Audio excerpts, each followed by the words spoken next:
My name is Samantha Wexler. I'm the Executive Director of Culture Reframed. Thank you all for being here on a Saturday, and hopefully you'll be joining us tomorrow as well. Philipa Harvey is a primary teacher, trade union activist, and socialist. She has been active in the labor movement for more than 30 years, including as a member of both the National Union of Teachers and the National Education Union Executive and the Trades Union Congress General Counsel. She has been chair of the TUC Women's Committee and is a past president of the NUT, which is now NEU. She's a founding member of Women's Place UK. And Kiri Tunks, who is also with us, is a secondary teacher, local union officer, school governor, political campaigner, and socialist. You both do so much. She has been a longtime campaigner and equality activist within the trade union movement and is a past president of the NUT NEU. Tunks is a co-founder also of Women's Place UK, which was established to ensure women's voices are heard in public debate. And as we have said all morning about these incredible speakers and presenters and breakout session facilitators, we really encourage you to look at their bios on the website, which are fuller descriptions. We just don't want to take up all our time describing these fabulous credentials that everyone comes with. So thank you, Philipa and Kiri, for being here. I'm going to mute myself, but I will be here to help in any way that I can be helpful. Thank you very much. Hello, everybody. Really, great to be here. It's been a difficult day. I think I found it very difficult to listen to some of this testimony and this expertise, but really profoundly moving and very informative. So we know that you will probably have been overwhelmed with information. We're going to try not to overwhelm you with more information today. Just do a little bit of an introduction, a bit of a contextual kind of explanation of kind of where we are as a primary. Philipa's a primary teacher. That's from ages 4 to 10, 11, and I'm a secondary teacher from 11 to 18. So we cover the kind of the span of how UK schools are organised. So hopefully we're just going to give you a bit of an insight into the context in England particularly, although there's some knock-on with Wales and Scotland. So I'm just going to share my screen, and then what we'll do is after just the brief introduction of these few slides, what we're intending to do is to have a discussion. We thought actually the best thing to do with this session was to make space for people to either ask questions or, share reflections or answer questions or share experiences they've had that they feel comfortable sharing, so that we can actually get a chance to exchange some experiences and some views. I hope that that's okay with people. So I'm just going to get started just with our am I sharing my screen? Not brilliantly. Right, I should do that, and that's sharing it. Is that can everybody see that? Yeah, that's good. Okay, cool. So I'm just going to minimize everybody so I don't get distracted. So we are both teachers who are engaged. We're not, I would say, as expert as Tamazin Priest, who did a fantastic presentation this morning. She's the head of a department running PSHE and RSE, but we both are practitioners and we teach these subjects. So we're bringing that experience to this discussion. Oh, how can I move my slide on? Oh, there we go. Hang on. So we thought we would give you a bit of context in terms of research that's been done recently. The NEU is the union that Philipa and I are connected to, and this is just some extracts from a survey that was done with another organisation called the Sex Education Forum. We've got all the links at the end of this presentation, but these are some statistics that came out of that, and it was a survey ahead of the government bringing in a change to the relationships and sex education curriculum that Tamazin spoke about this morning.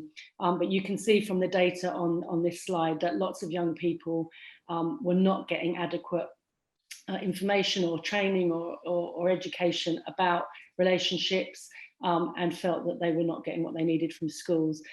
I should say that this call for better sex education is something that, well, it's been going on ever since I became a teacher, which is about 30 years ago. So, it's pretty depressing really that we've been fighting to get compulsory sex education in the UK, and we've sort of got it now, but the problem is whether it's going to be resourced and so on. We can come back to that later.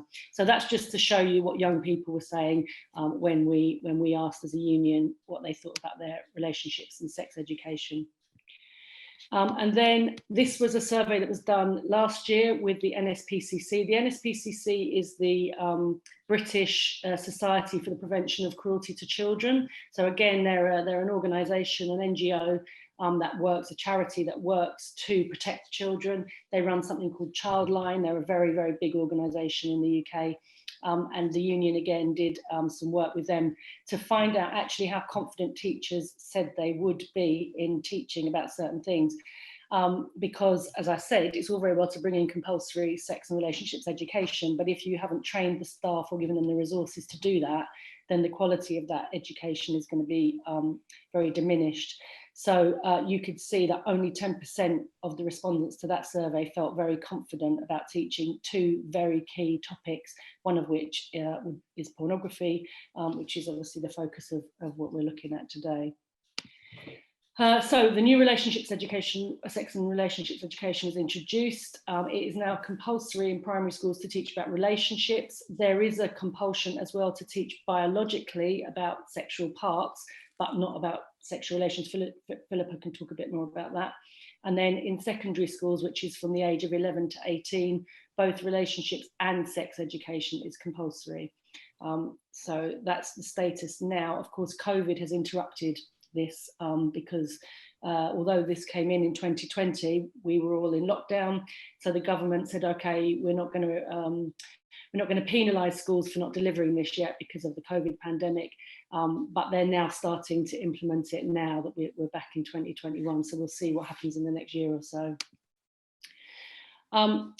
Something else that happened recently was Ofsted, which is the government inspectorate of all state-funded schools. They did a review this summer about sexual abuse in schools and colleges. And you can see, this is again an extract from that survey or that review, that girls were very clear that sexual harassment and online sexual abuse is much more prevalent than adults realise, including the pressure to send nude pictures or being recipients of unsolicited explicit sexual material. And we know now this from this review, 90% of girls who were asked and nearly 50% of boys said being sent explicit pictures.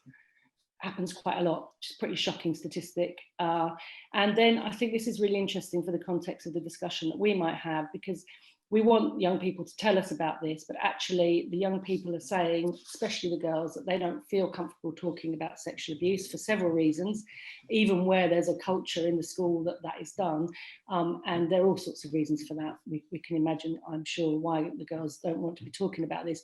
But one key factor, which I think we do need to think about, is there is a risk of being ostracised. So the girls don't want to get their peers into trouble. They don't want to be seen to making a fuss about it. And it's all very well to report it to a member of staff while they're there. But what happens when the member of staff is not there? That young person has still got to be a member of her peer community, and that the girls just don't think it's worth it sort of singling themselves out as someone that's, can't take a joke or who gets other people into trouble for something that's really normal. So I think that's something we want to think about.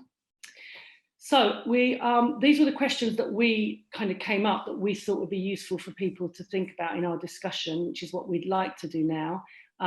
Questions for educators. One of the questions that we did want to ask actually in the poll was who's in the room, whether you're an educator or a parent or a student or some other professional, or just or any who's in the room, so that we can kind of maybe target the conversation a little bit.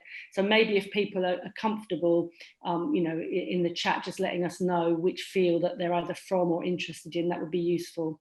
But the questions that we think that we really need to consider are how we can enable young people to build healthy relationships, what schools should be doing, what prevents schools and colleges from doing what they need to do, and how do we overcome the obstacles they face.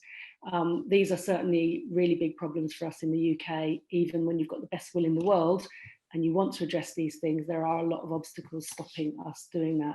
So I might put those questions in the chat separately, but I'm going to stop sharing now and hand over to Philippa. Yeah, so I wanted to add as well that we know that from those statistics that Kiri shared with you, that there is clearly work to be done here, but we don't think that we are the only place where there is work to be done. And so we wanted to ask those questions that are on that were on the screen that Kiri is now going to share in the chat.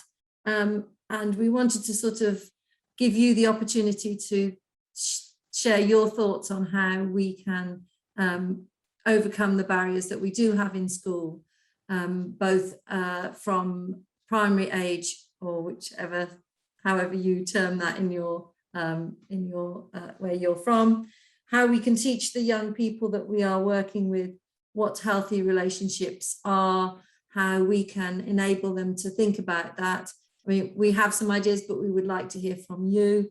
And what the key changes are in the way that young people perceive what relationship and sex education should look like, because we're coming at this with what we think it is, but clearly from some of the data that we are seeing, the young people that we're working with don't have an awful lot of confidence in the relationship and sex education that they're receiving as well. So thinking about it both from the view that we have as the providers of relationship and sex education, but also from those who are receiving that relationship and sex education, and how we can also best equip our current and future educators to provide what's needed in school. I think also bearing in mind that educating and educators are quite often a young profession. I'm not sure if that's the case in all the jurisdictions who are here today, but certainly in the UK, the teaching force is quite young. It's people come into it, they don't always stay in it very long, but we are a young profession. And thinking about how they have come through this digitalized culture and how that will impact on them as well.